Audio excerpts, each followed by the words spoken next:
everyone, we're in the middle of a series called The Big Picture, and in it, we've been talking about the life of this pretty important guy in the Bible named Joseph. Now, we'll get to him more a little bit later, but what you need to know now is this. His story is crazy. He found himself in the middle of some pretty unbelievable, difficult, and even scary circumstances.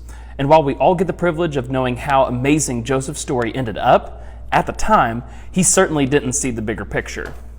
All he could see what was happening right in front of him, right then and there. Now, I have to wonder if being in the middle of all those crazy and painful circumstances made Joseph ask a question that I think a lot of us ask when we find ourselves in similar situations. What's the point? I mean, honestly, haven't we all been there? You go through a situation in your life that you don't really understand, or you find yourself in a circumstance you don't want to be in, or you're disappointed with the way your life looks, and you think, what is the point of all this? Why do I have to go through this? And why does it have to be this way? I know that I've been there. For a quick little fun story, I remember back in middle school, I really enjoyed English class. I was this weird kid who kind of enjoyed writing papers and essays, and I liked giving presentations too. But one thing I never understood is that we would spend like a month on poetry. I knew I would never become a poet or use poetry often enough for it to even matter. My teacher would make us write a ton of poetry for homework too, and because poetry is subjective, all the entries were pretty much acceptable. So again, it was pointless. I would just make funny haikus or limericks and call it a day. I guess it did help me know what a haiku and a limerick is, but to this day, it was still pretty pointless. So maybe you haven't had an experience just like mine, but a lot of you have probably felt this way too. Maybe for you, it was at school. You thought, why do I need to learn about things like the French Revolution or the periodic table or long division? When am I ever going to need this in my life? What's the point? Or maybe you felt this way at home. Your parents make you do chores or play with your siblings or wake up early on a Saturday morning, and you absolutely don't understand why. Every time you're picking up your clothes off the floor or taking your baby sister outside or being forced to get up early on a weekend, you think, what is the point? Maybe you've asked that question when you found yourself dealing with disappointment. When you didn't make the team, or you got ghosted by a friend, or you got gossiped about at school. You just couldn't understand why you had to deal with the pain and the disappointment of it. You couldn't see the bigger picture, the point of the situation. Or maybe it was something really, and I mean like really truly painful.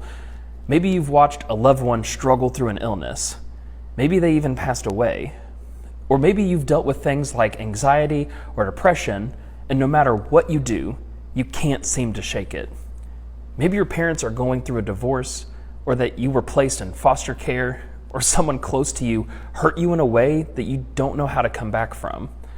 Those things certainly make you wonder, what was the point of all of this? And maybe you even feel this way about your faith. You come to church, you crack open the Bible from time to time, you say a few prayers here and there, but nothing really feels different.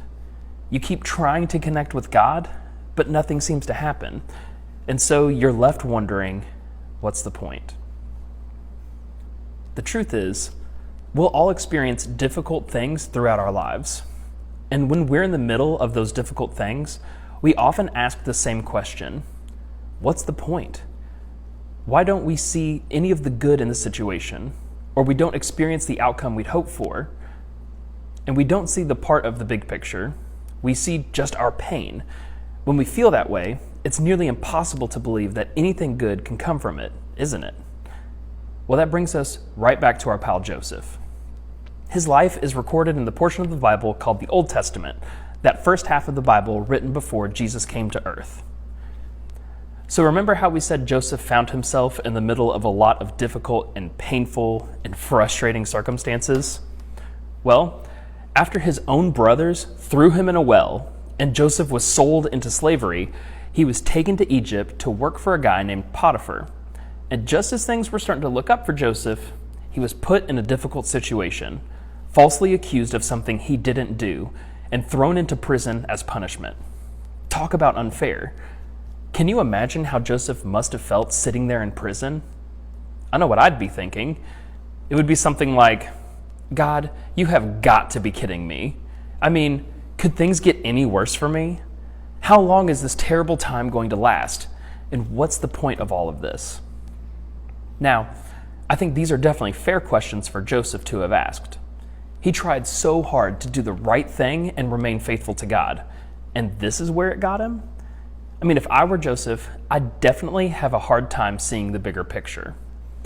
But thankfully, God always has the bigger picture in mind.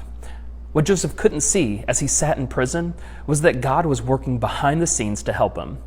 He was working for good, even during Joseph's pain. Joseph just couldn't see it yet.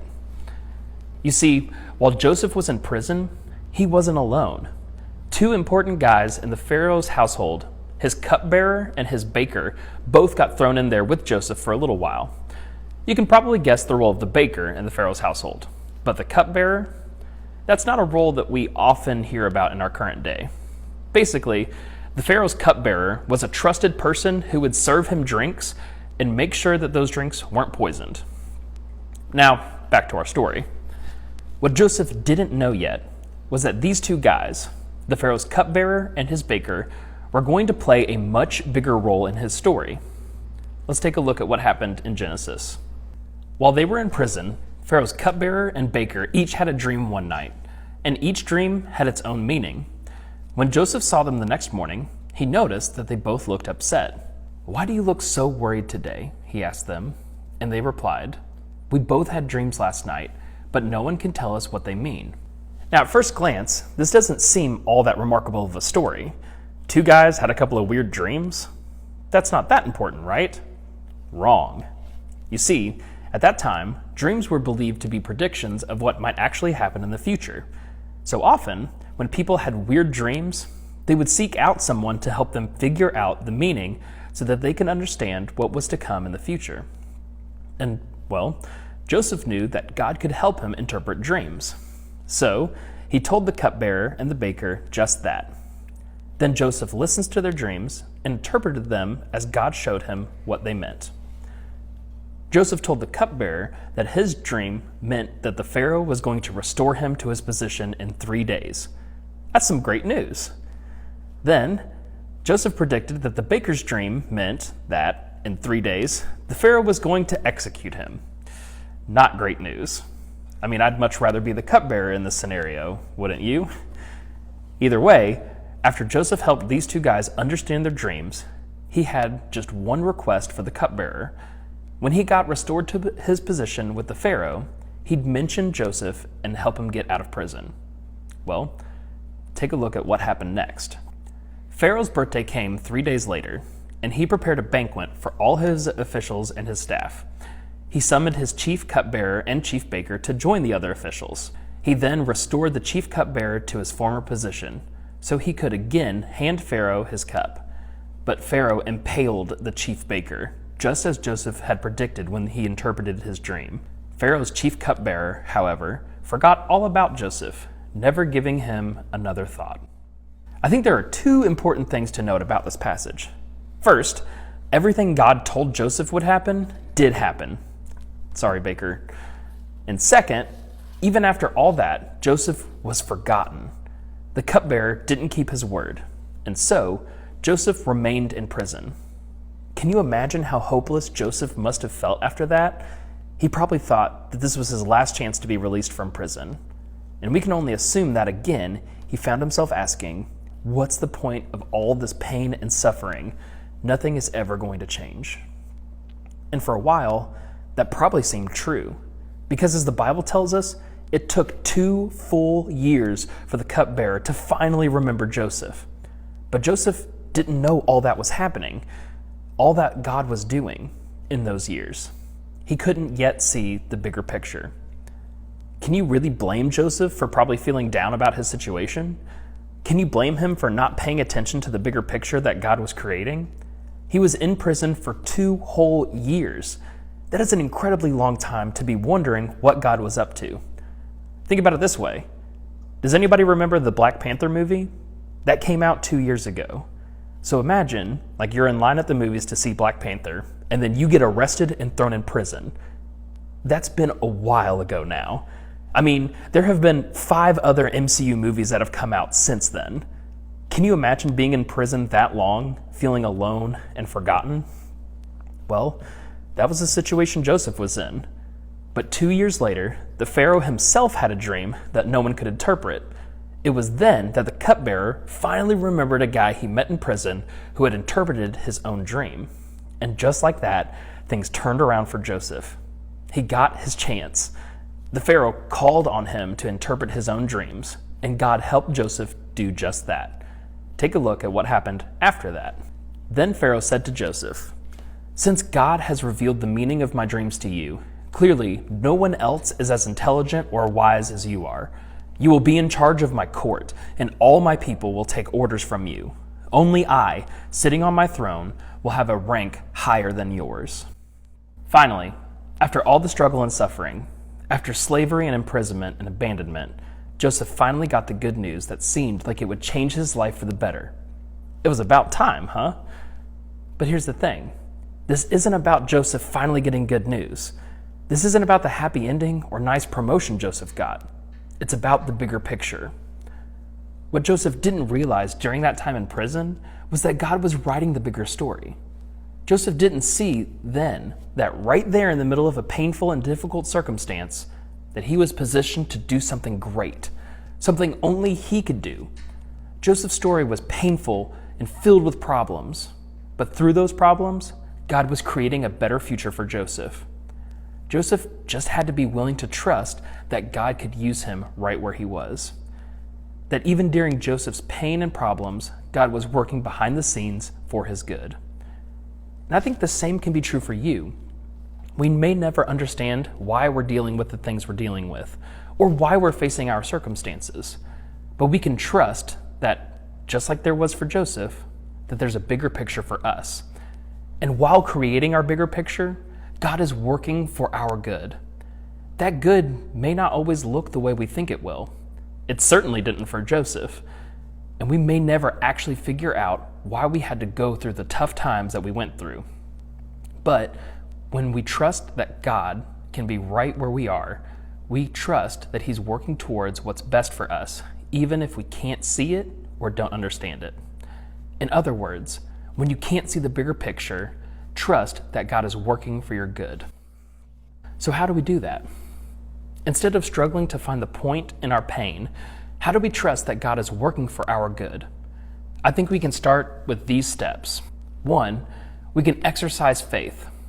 On a daily basis, maybe even sometimes hourly basis, we need to choose to believe and trust that God is good and that He has everything in His control. In those moments, when you don't feel like you believe or when the pain is too much, say something like this over and over until you start to believe it. God, you are good no matter what, and you have everything in your control. Then 2, we can look for the good.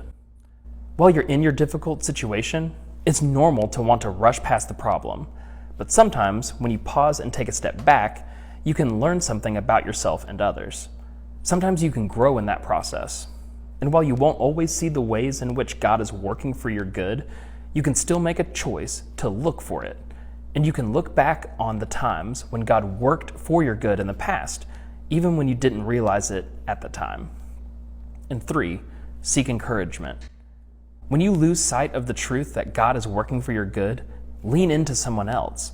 Ask them to tell you a story of when God was working for them for their good, even when they couldn't see the bigger picture. Use their experience to encourage you during difficult times. So remember, when you can't see the bigger picture, trust that God is working for your good. And as we close out for today, think about this. What's one situation in my life right now that I don't understand the point of?